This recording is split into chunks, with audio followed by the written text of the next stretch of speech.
Today's December 10th, 2021. This is Mordecai, host of the updates, bringing you your daily Elden Ring update. There's a ton of good news about Elden Ring today. I'm still trying to process everything that's happened at the Game Awards last night, but essentially, Elden Ring has won yet another award, and we also got a new story trailer to talk about, so let's get into it. Okay, so the Game Awards, hosted by newly freed Jeff Keighley, happened last night. Heading into it, Elden Ring was nominated for Most Anticipated Game for the second consecutive year, and for the second consecutive year, Elden Ring ended up winning Most Anticipated Game. And just as I had predicted the week leading up to the show, they announced Elden Ring as the winner and immediately segued into a new trailer. But what I didn't see coming is how they transitioned into it. And as you can see on the screen right now, a life-sized potboy handed Jeff Keighley a letter which said that we're gonna get a new Elden Ring trailer. Yes, this actually happened last night for those of you who were watching along, and it was pretty spectacular. Though it kind of saddens me that this is the last Jeff Keighley show before Elden Ring.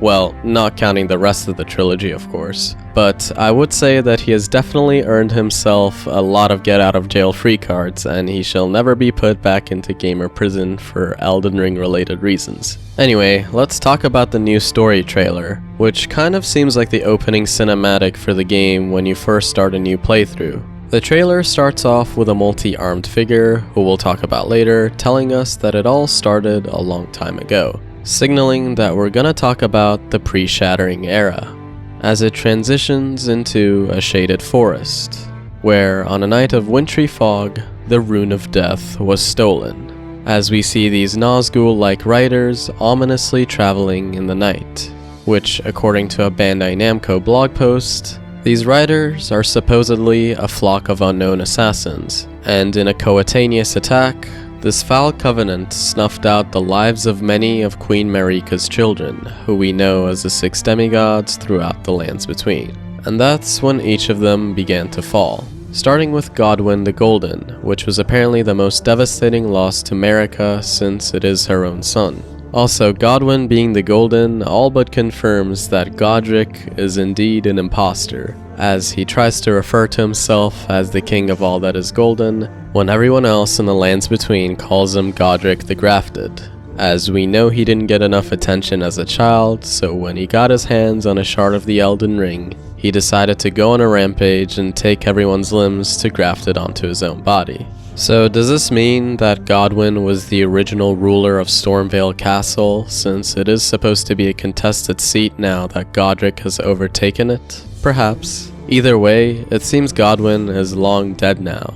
Or is he? The narrator says before this scene that the Rune of Death was stolen, presumably by these hooded riders. So I wonder if that rune is what kept the demigods immortal, and once it was taken, it made them vulnerable to death.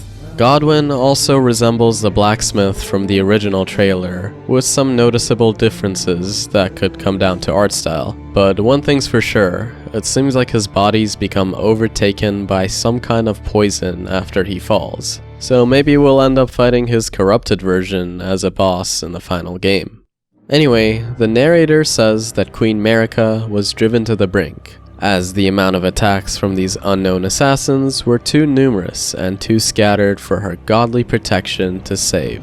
After this, the Elden Ring was shattered by someone or something, as the order of the world broke along with it. While the narrator talks about this, we see Margit, the fell Omen, place a crown on a throne, which is the same crown worn by this lion guy from the Stormveil Castle painting and also the art book cover. And I think Margit doing this paints him in a more guilty picture, and also as a way more significant character than just the boss you need to beat in order to enter Stormveil Castle. When you defeat him, he tells you to cower in fear of the night. Cower in fear of the night. Well, why the night specifically? Well, not only is it the time these rider assassins started attacking the demigods, but also nighttime is when these hooded rider enemies spawn in the actual game, as there's one on the bridge in the network tests which only shows up at nighttime. So I think Margit could be the leader of the Fel, which is the group that could be behind this whole mess. And this theory would also help contextualize this tweet we got from a few weeks ago that told us Margit's curse marks were another ominous sign for the royal family, which would make sense if he's the orchestrator and mastermind behind these attacks. And him telling us that the hands of the fell Omen shall brook us no quarter after we kill him makes me think that this will not be the last of Margit that we will see in the game. Also, if you listen closely while watching this story trailer, you'll notice that it's actually Margit's boss theme playing throughout the entirety of it. So he's definitely a bigger player than we thought.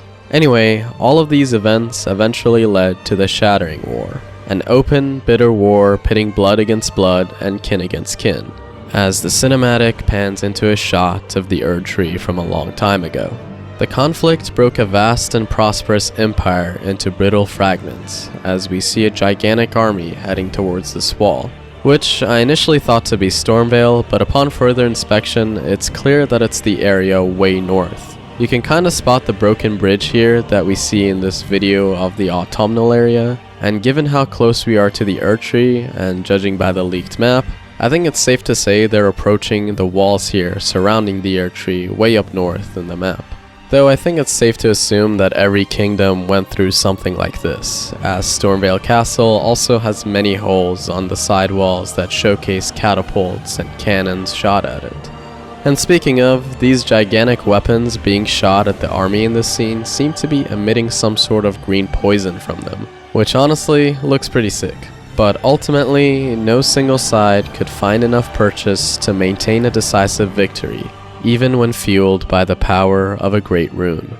Which brings us to this next scene, highlighting two fearsome warriors from a battle, Malenia the Severed against General Radahn, who, by the way, I can't believe I was sitting on a poorly translated version of his name for like a year on this old concept map, and it turns out it was this giant from the E3 2019 trailer this entire time. And speaking of leaks, this old concept art from earlier this year was true indeed, as it showed the horse that Radahn appears to be riding. And we can kind of see it here, but he doesn't even use it when he gets up, so it's kind of strange that he even has one in the first place. But anyway, this battle between the two illustrated that neither strength nor skill alone would be enough to take control of the entirety of the lands Marika had united. And I kinda wonder if the formation that takes place here ultimately turns out to be the tree where we fight Malenia in the final game. It's honestly miraculous that either Malenia or Radahn survived this brutal encounter, but ultimately, as a result, the lands between are no longer gripped by open war, but caught in an uneasy stalemate that seems impossible to resolve. Unless this mysterious storyteller tells us we take the crown and become the Elden Lord. Many have pointed out that the ghost part of her face looks like Melina as the eye lines up, though I think she's an actual finger maiden, unlike Melina, who tells us that she is no maiden. I am no maiden. My purpose was long ago lost. But Melina does make a mention of her mother in her dialogue in the network test. For my purpose, given to me by my mother inside the Erdtree, long ago.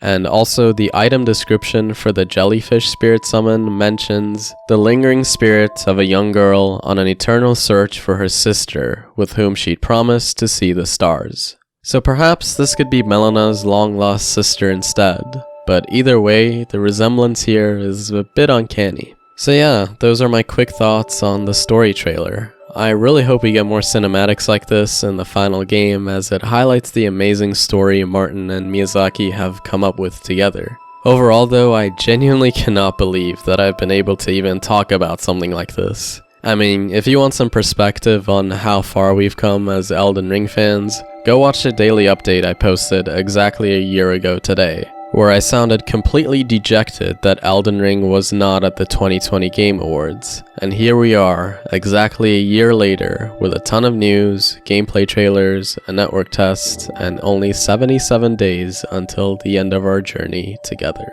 But for now, this has been your daily Elden Ring update for December 10th, 2021. amazing. I can't wait to step deeper into the world of Elden Ring when it does come out in February.